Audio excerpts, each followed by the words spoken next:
And see, I'm putting the gloves on here too. These industrial gloves work great for handling these pike. Yeah, you bad dude, you. Oh, good. I'm gonna have to grab a hold of this rascal so I can just grab him like that.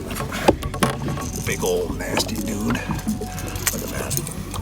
Put him right over the side of the bolt so if he does shake off of me, just drop him right back in. Pop those hooks out.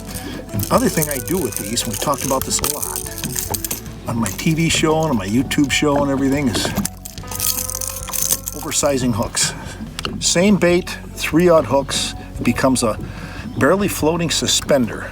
And yeah, that purple tiger's hot, super hot on pike. Purple tiger pike. Look at this old nasty dude. That's your pike. That's your pike tip of the day.